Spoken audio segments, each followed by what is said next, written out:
Welcome to the Rustic Garden Homestead. Today's video is all about saving seeds out of your garden. We're going to walk through the garden. I'm going to show you the different things now, late fall, early winter, you can really collect and you can save the seeds. We'll go inside. I'll show you how to save them and get them in shape so that you can store them for the rest of the winter, and then you can actually use seeds for 3, 4, 5 years. So whatever you collect now, not only is it going to save you money that you don't have to buy seed packs next year, you can keep these seeds easily 4 or 5 years. The other really cool thing you can do is you can save enough seeds, you can sell them. Maybe you're doing a plant yard sale, or you'll have seeds to go to a seed swap online and you can trade seeds. So we're going to get started with the pepper plants, the jalapenos right over my shoulder. Just walk through the garden. I'll show you how to select the right peppers, the right tomatoes, just the beans, whatever we really find.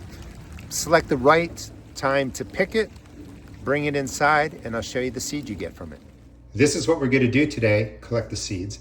After they sit in the house for about 5 or 7 days and dry like I'm going to show you, just put them back into the Ziploc bags and you can store them for years. Pole beans, Matt's Wild Cherry, those are jalapenos. We have okra, shishitos, cowpeas, Caribbean red peppers, and another variety of tomato. Quick and simple, save some seeds, save some money, have some fun. The process is pretty straightforward. We're going to go through, 5, maybe 7 different plants that I'm going to collect the fruit, and then we're going to save the seeds. Jalapenos. This area, I had 6 jalapeno plants. They grew really, really well.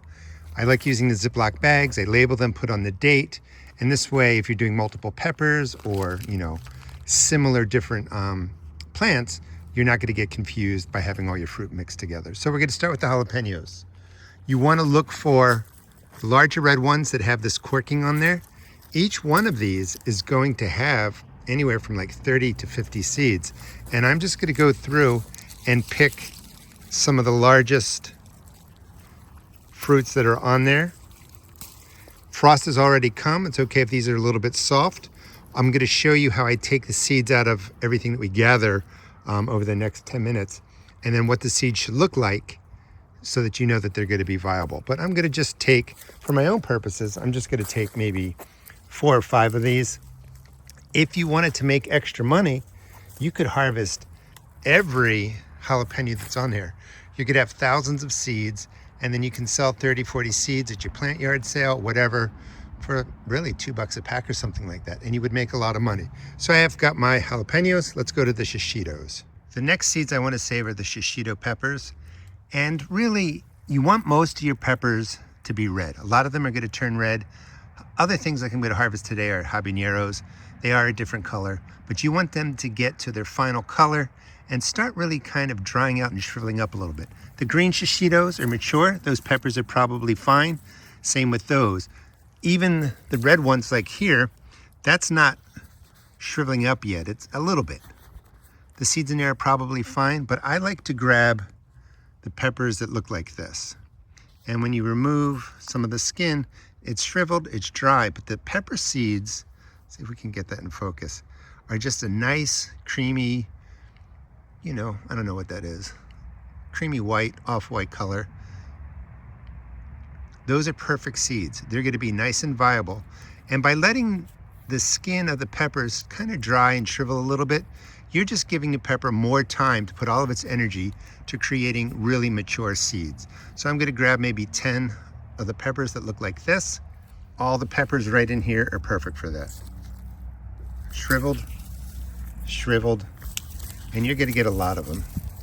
If they look moldy or black or are rotting in any way, don't use those. Those seeds may be okay, but when your peppers look something like this, you're going to have great seeds.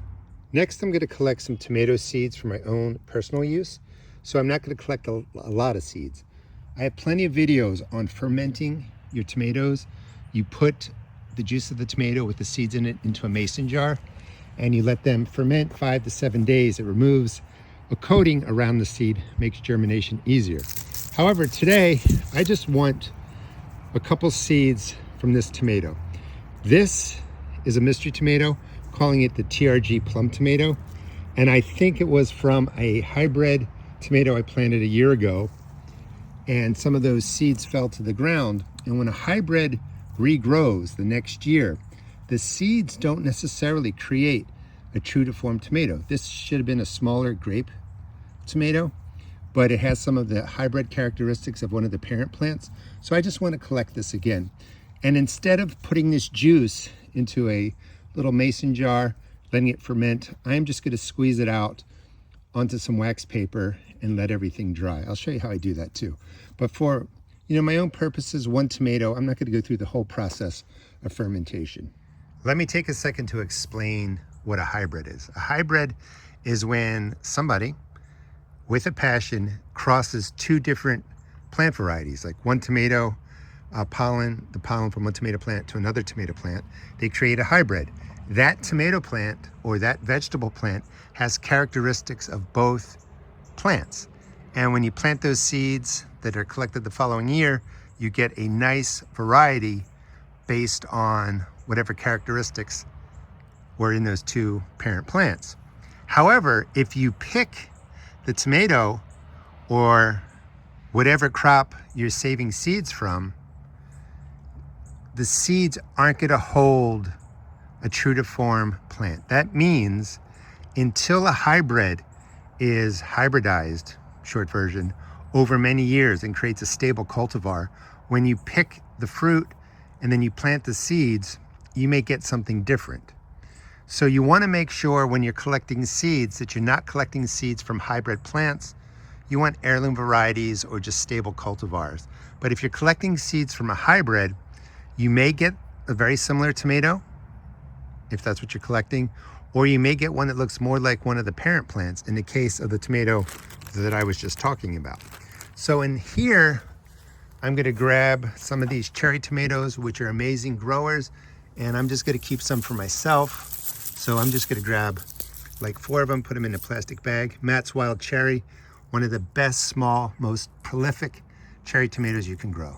Next, I want to collect my pole green beans and just leave these on and let them dry. They're going to end up looking like this. You want to collect these like 3 days after a rain. You want them to be dry. The pod should be super crisp, that when you crush them, they shrivel apart. The seeds, well, we dropped most of them, are nice and hard, perfect for saving and growing next year. So I'm just going to go in here, pick a bunch of them. Again, if you were to save these, you just let your final green beans stay on here and let them dry on here. It may take a month or so or something like that, but they're going to dry. They're perfectly safe. Sometimes I let these just overwinter the entire year. Some of them fall to the ground, and then I end up getting volunteer green beans all over my garden. Handful of green beans, plenty of seeds. Again, you're saving yourself a lot of money, and you can collect so many this way. You can also do this, collect all the seeds for dried beans and use them in soups and stuff like that. Even green beans make great soup. Next, I want to collect okra, and the way okra grows, the pods down at the bottom are much older. So as we go up to the top, frost has come, and these are still really soft. This is a red variety of okra, and as you go down the pod, which you eat, you pick them when they're small, like just FYI. You pick them usually when they're this small, they're nice and tender, we eat them. If you let them stay on there, they get massive, they get woody, and they turn into something like that. These are still a little bit soft, but as you work your way down, still soft, and then you come down here, nice and dry, fibrous. I'm gonna have to cut that off, I can't pull it off. And I'm just gonna collect a pod or two like this, and that's plenty of okra seeds for next year. Next are cowpeas or black-eyed peas. These are really prolific, they taste great, they grow extremely well, and they're really resistant to different diseases. The Mexican bean beetle seems to leave them alone, and everything we're looking at now, these all self-seeded from last year, year before. I just let them grow wherever they fall and come back. This year or next year, I'm going to try and grow them a little more strategically.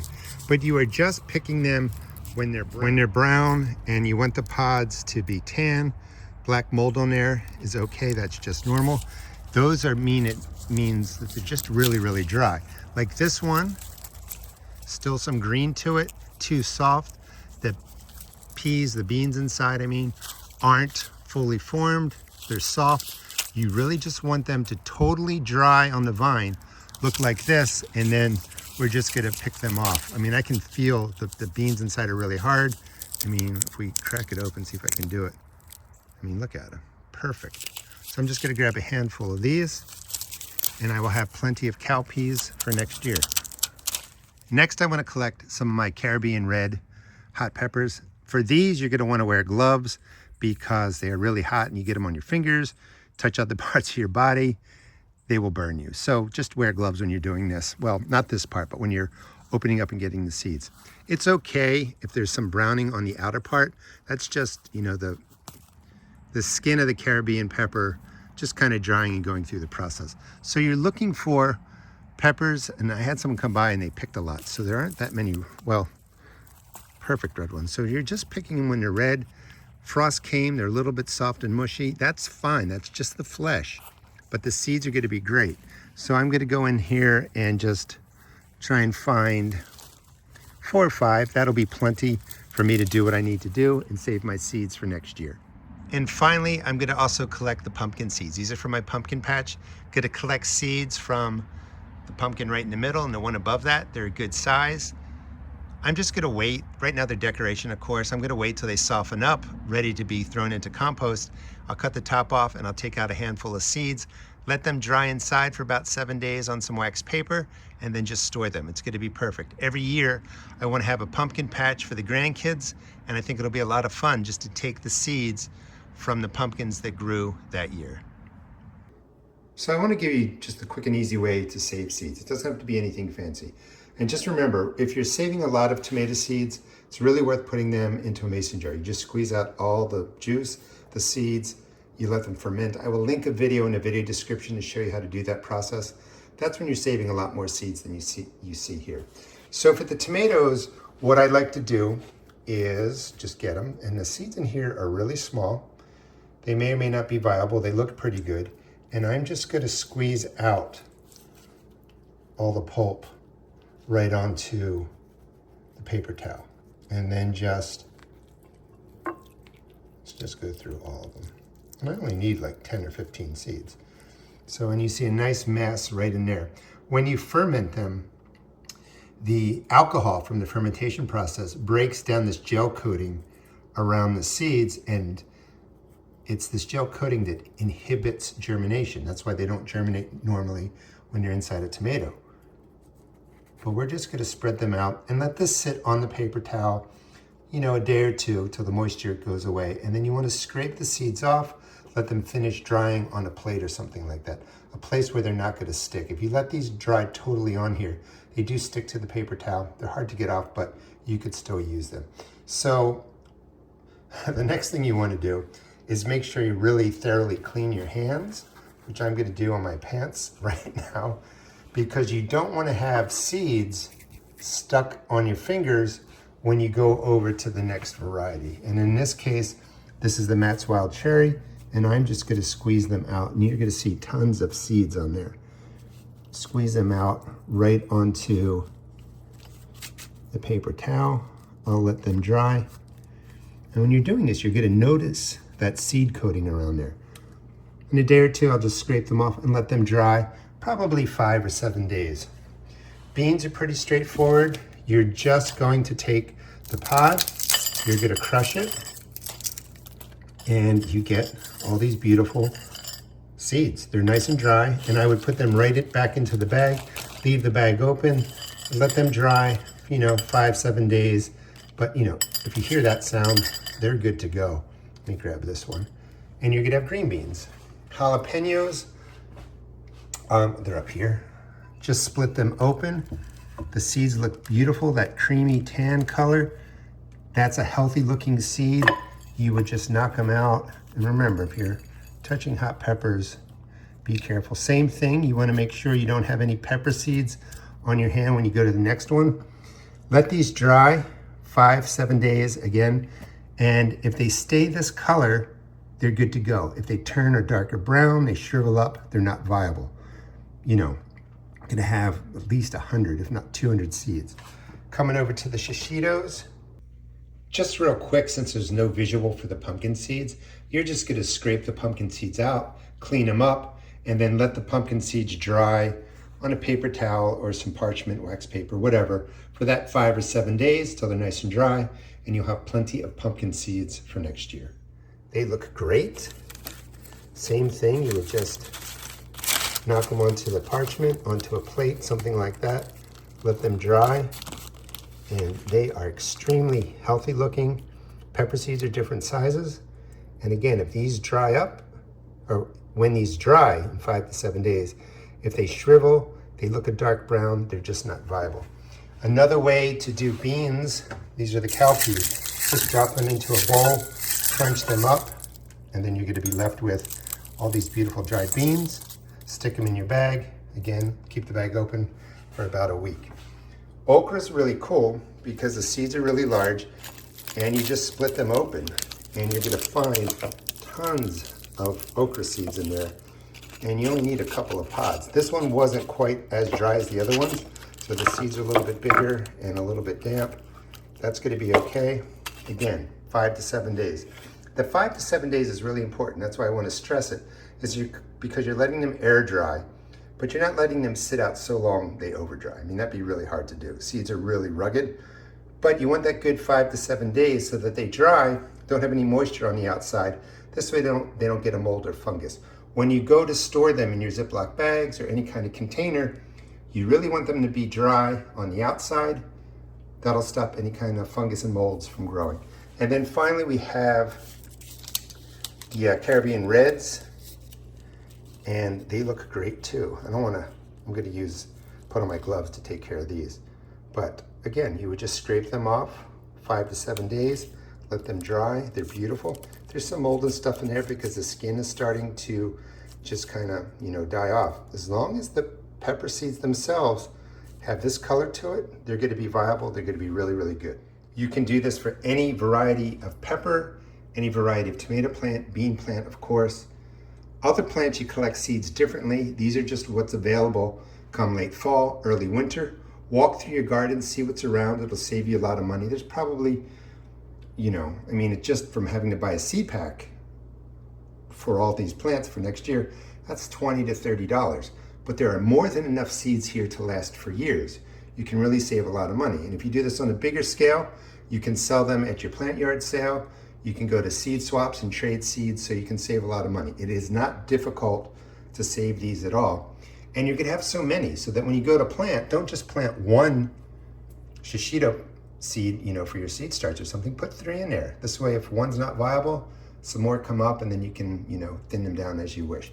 But this is just a beautiful way to have some fun, save some seeds, and then you can also pick the fruits that are the largest or that look the strongest, and then you kind of keep taking the best of the best every year, and you get a really strong strain of your different plant going in your garden year to year. Thanks again for watching. Please check out my seed shop at therusticgarden.com. I sell tomato and pepper seeds for $1.75 a pack. All other seeds are only $1.50. So if you're not saving your own seeds, please check out my shop. And please subscribe. I'm hoping to get to 1 million subscribers in 2026. Every person helps, and I really appreciate it. Thanks for watching.